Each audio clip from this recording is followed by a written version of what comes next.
Hello, December 3rd here, 2023. YouTube has kindly reminded me that I haven't put up a video for a while. So I'm going to give you a real quick crash on what's going on now. We did the last pressing yesterday, the last bin, and now I'm doing the cleanup for the season. So overnight, you do everything you can to keep things from spoiling, and you work on it. So in the sink behind me, you can see the racks are in there.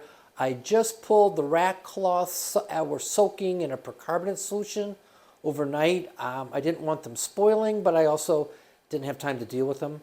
So otherwise, the buckets are there, the floor's been squeegeed, no big deal. Heading outside now, I'm going to turn off the heater so it's quieter, although you might not hear that.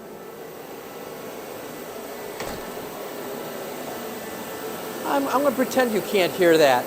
So what we've got, and it's unusual, is the tractor has not been in the barn for probably 4 months. There just wasn't room.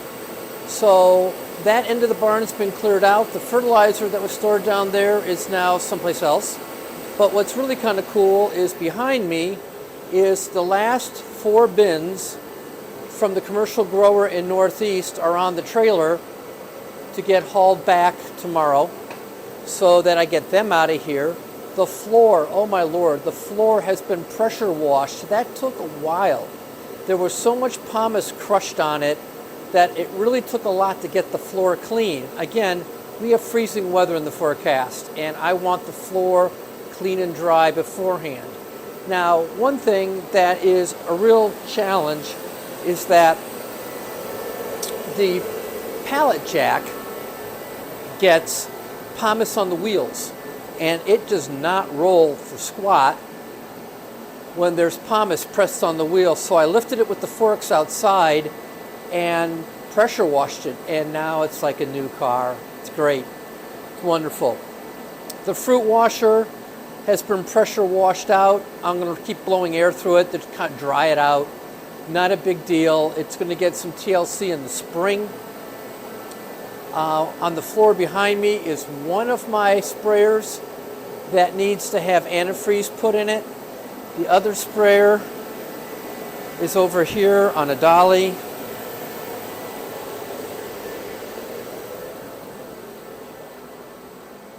Doodah.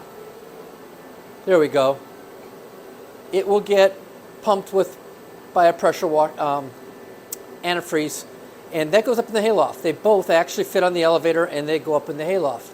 Now behind me, I bought these tanks, and there's a video about these tanks, and their intention was to use them as fermenters. Well, that really never happened. But what I have found out, starting with the small 15-gallon, is they make excellent blending tanks. So when I have to make up a batch to go in a keg, I do it into one of these 2 tanks, and I can do 15 gallons or 55 gallons in one tank, circulate it with all the necessary ingredients, and then pump it into kegs. So these are now worth their weight in gold again, and they're no longer excess baggage. I'm really happy to say that. Let's go into the barrel room. My arm's getting tired.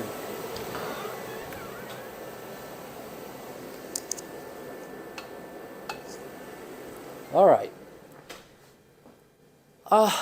What I have here is, you'll see on one of the 2 tall tanks is filled. So that's 200 gallons of new juice. The old tank still has 2022 cider in it. I need to sell that. If you're interested, I have kegs. On the floor, on the ground behind me, walking ahead here, I have one IBC, that's 275 gallons, 1,000 liters of fresh juice. That's been treated with 100 parts per million of sulfur. I need to attend to that. The Brix is low. Things I have to do. Also, thanks to the folks at Lost Boy saying, hey, Al, do not get your scaffolding out of there. They make great shelves. Oh, they're so right. I have some Spidell fermenters. The large one, the 100-liter one, is fermented, and that is Dabinette. That was at 15 Brix. The other two are new juice. That's at 10 bricks. We don't need to talk about that yet. And then in back, I have some traditional carboys that are Chisel Jersey, Tabinet, Redfield, more Redfield. Most all of it, 15 bricks or better. So my stuff, I'm very pleased with. It was a bad year for everyone.